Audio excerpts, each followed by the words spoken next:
this video, I'm going to show you how I set up my workstation for free motion quilting. So without further ado, here's how I set up my workstation. The first thing I did was watch a bunch of videos, read a bunch of books, and then I started to practice. This was my first attempt, and with this practice, all I'm doing is just free motion and just learning how to control the stitches.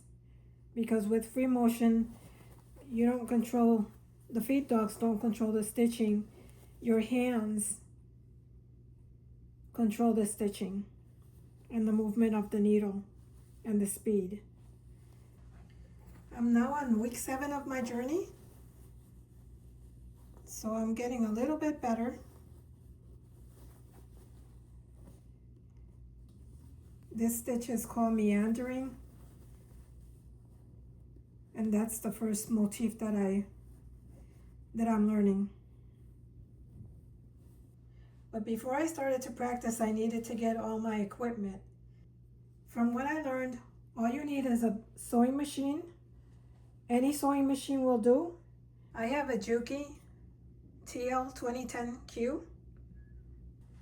You can quilt on any machine. It doesn't have to be this specific machine, as long as you're able to put the feed dogs down.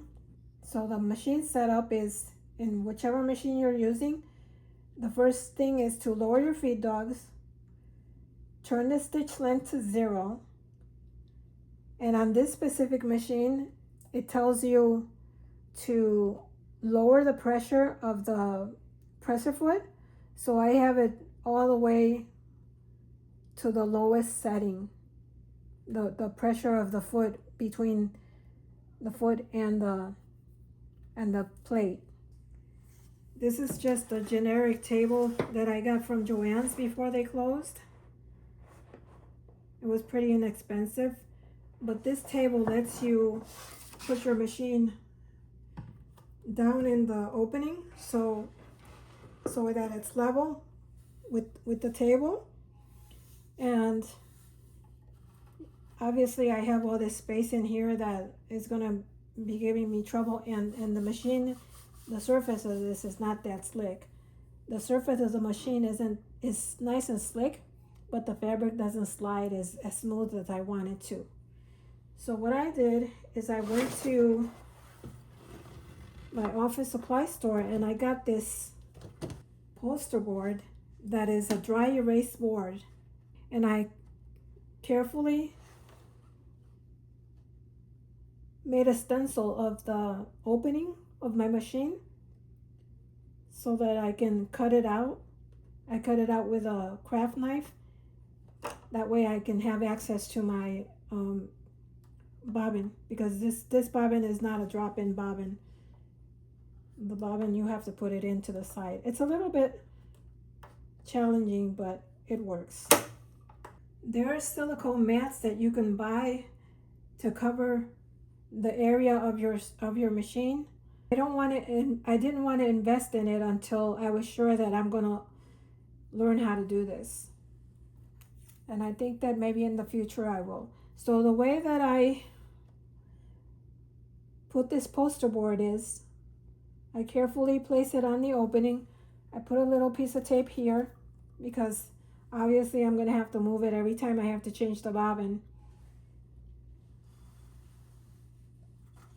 And then I use a clip, this light, and I clip it on the side just to hold the board down. It doesn't take much, just in 2 spaces is fine.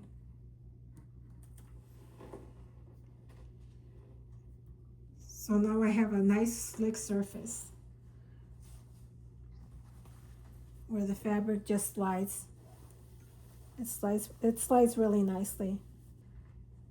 As far as the thread, I've been experimenting with various threads, and I'm using cheap Hobby Lobby thread. They're always on sale. Now for my machine, this is the quilting foot or the darning foot. Sometimes it's called darning foot. And this is the one specific to my machine. For the needle, the experts recommend a top stitch needle. I'm just using a denim needle because I'm just practicing.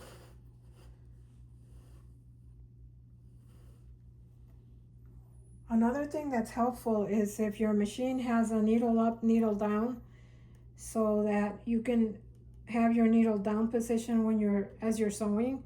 That way, if you have to stop in the middle of the sewing, you don't lose your place and the fabric doesn't move around. Because this foot hovers over the fabric, adjusted to the thickness of the fabric, so that it hovers just a little bit. And it's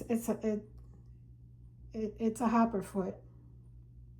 Not sure how it works, but it works really nice. The other supplies that you need are thread snips, some kind of thread snips, and also these quilting gloves. They have on the fingertips, and they help you by holding on to the fabric.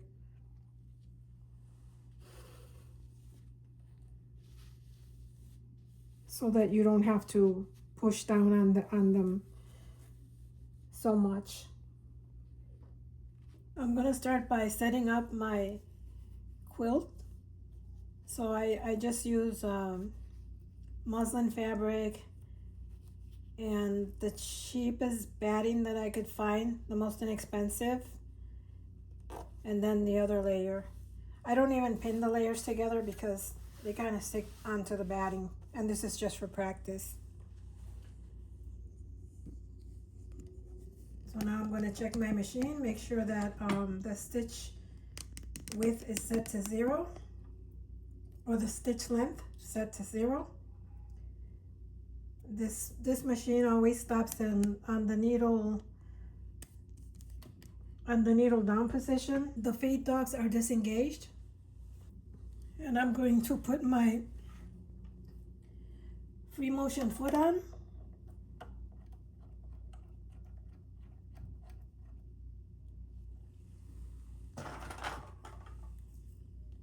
Make sure I tighten it with the screwdriver. And I'm going to thread my machine, turn on my machine. One thing I forgot to mention is if your machine has the capability of changing the speed on it, I put the speed at about 30%. And I figured that out just from practice. There's no other way of knowing it. Otherwise, you would have to control the speed of the motor of the needle up and down with your foot. And that way, if I control the speed here, I don't have to worry about controlling the speed with the foot pedal. So I'm going to put on my gloves.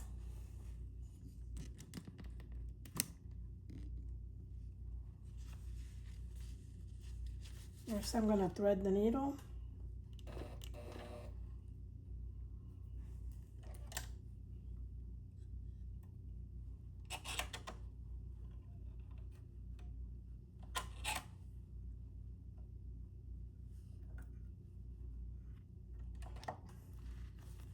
And now I can put on my gloves.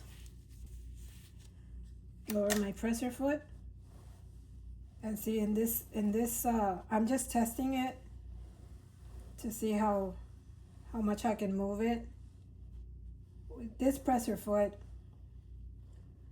it's a hopper presser foot, so it lifts up as the take up lever lifts up, it lifts up also. So I guess that helps with the movement.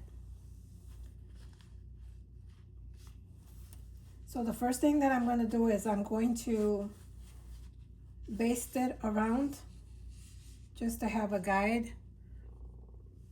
And I'm going to do that with free motion. And by free motion, I mean the feed dogs are not moving the fabric. I'm the feed dogs. My hand motion is the feed dogs. So the first thing that you always do is to pull up your thread. So I just do the needle up, needle down, and pull up my bobbin thread.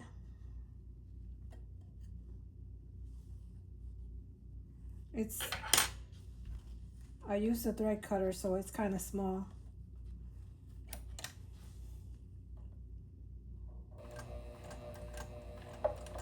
So I do a couple of stitches in place, and then I start stitching.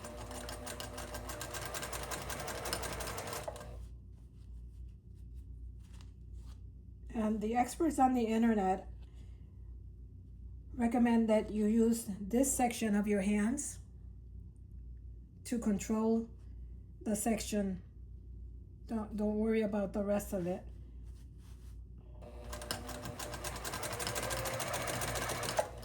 They also recommend to stop when you're gonna move, when you have to move, because you don't have any more space in that little section. And here having the needle down is helpful because that way you don't lose your place. Start again. Stop, move your hands.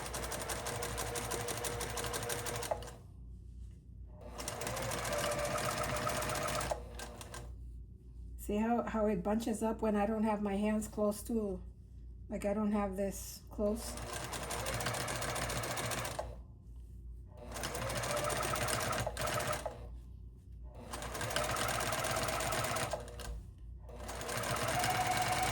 And see, if I move my fabric fast, I'm going to get longer stitches. If I move my fabric slow, I'm going to get really short stitches.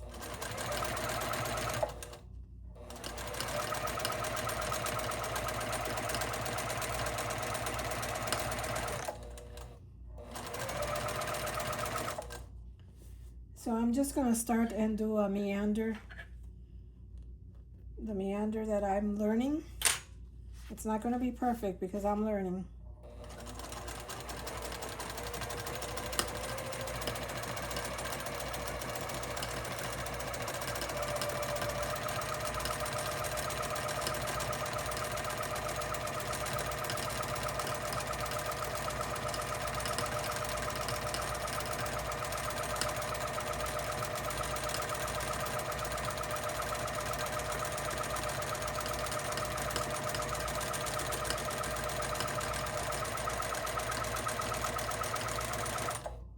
For this stitch, they recommend that you just keep moving and filling in the spaces, and it helps to work in rows or columns just so that you don't get yourself trapped in a corner. And like over here, I didn't fill in this space, but I really should.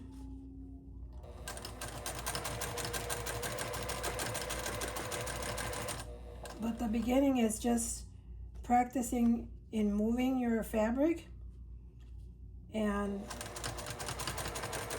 getting consistent stitching length.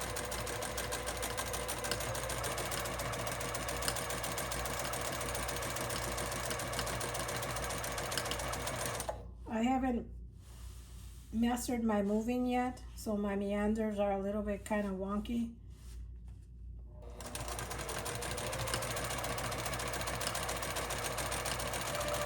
But I think I pretty much have the stitch length down. So like I'm controlling my hand speed with the speed of the machine going up and down. And that's something that you have to learn just by practicing. There's no set rule for that.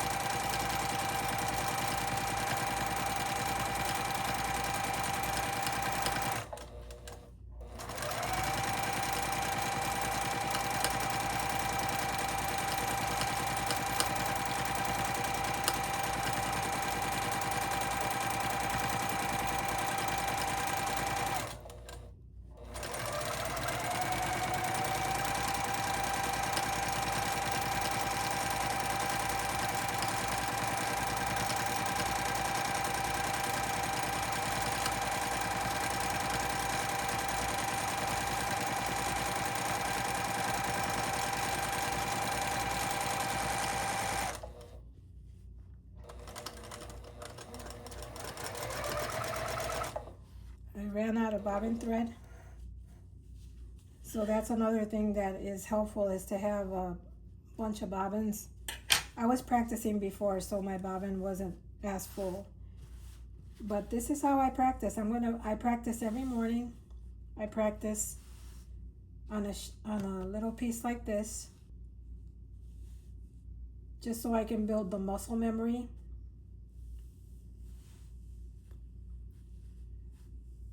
And once I have this motif mastered, I'm going to move on to learn other motifs.